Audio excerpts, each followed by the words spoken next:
A former Vice-Chancellor of the University of Ibadan, Professor Ayodele Falase, says the country must find a way to stop training doctors only for the benefit of other countries. Falase, a former cardiologist who chaired a special guest lecture in celebration of the 60th birthday of Chief Medical Director of the University College Hospital, Professor Jesse Otegbayo, said this in Ibadan. I call it the second wave because when I was provost here, that was the time the first wave came. That was the time Babangida was president. I think they devalued the naira and everything went upside down. And everybody just left. Cardiothoracic surgeons, neurosurgeons, pathologists, everybody just left. And Saudi Arabia and other institutions were waiting to take them.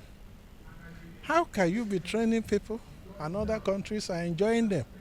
It's not right. So we need to get this political situation in Nigeria right so that we can create more space for young people like you. And young people can then build this country to what they want. He said that the brain drain of medical professionals being experienced in the country could result in the collapse of public institutions. There will be a lot of strife, there's a lot of problems. You'll get to a situation in which public institutions like Ibadan and other universities and teaching hospitals will continue to atrophy, where private universities and private institutions will continue to improve. And that's not good for the country, particularly for ordinary people who cannot afford to pay 6 million to get a university education in medicine. In her remarks, Professor Olayinka Omigbodun, Provost of the College of Medicine, University of Ibadan, described the current massive flight of doctors to other countries as devastating and disturbing. When I was in medical school, I know a lot of my teachers left for Saudi Arabia and they never came back. They crossed over from Saudi Arabia. My own generation, I finished medical school 1985. About 85% of my classmates are out of this country. It's a serious problem.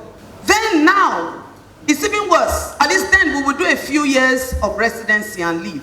Now they are living on max. Once they leave, they finish medical school. I want to give some facts so that the nation knows the devastation. She therefore urged government to urgently address the situation and put in place policies to encourage students currently undergoing medical training to stay back and work for the country at the end of the programs. A few weeks ago, we were at the examiners meeting in the university, and we were looking at non-final year results. The students in the MBBS program, 78% were first class. That is at the end of 100 level. They had CGPA of 3.5 and above.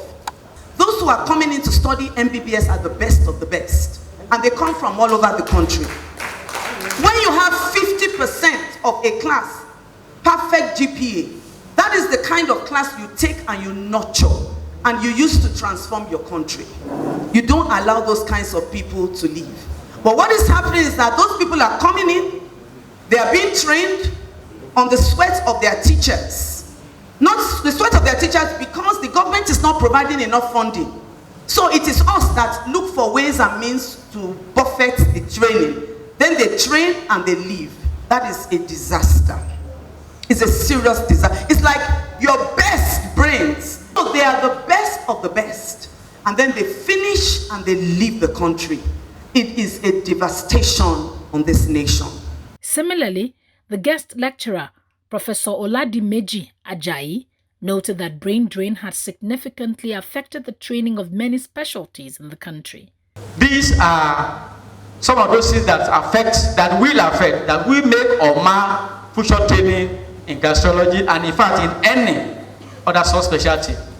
Poor state of our nation's economy, leading to poor funding, poor remuneration and working environment, high cost of equipment, brain drain. It is my prayer that we will not experience third wave of brain drain. By the time we expect third wave of brain drain, even the students will migrate. and probably all the medical school we have to close them. So we need to do something urgently to stop this brain drain going on. The celebrator, Otegbayo, appreciated his mentees and those who graced the lecture held in his honor. Concerning mass emigration of doctors, and today it's not just doctors, other health workers too, nurses and all that. This is not a good omen for us in the health sector, because the consequence in the nearest future will be very grave. We'll be losing our critical manpower in the health sector. And what I think is causing this, there are what we call push factors and the pull factors. The push factors are what tend to push our people away from here. The pull factors are the attraction over there.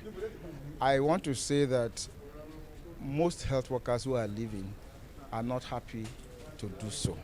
If they have an enabling environment, good remuneration, good work environment, not just salary alone, you come to work, you have the appropriate equipment, you have electricity, you have water, and you are sure of security in your neighborhood, you are sure of a good school for your child. These are the things that are lacking, that is pushing our health workers to go. And of course, when you have an opportunity in life to better yourself, there's that tendency for you to fall for it. If in Nigeria we can improve on all those things, I can assure you many more of our health workers will definitely stay.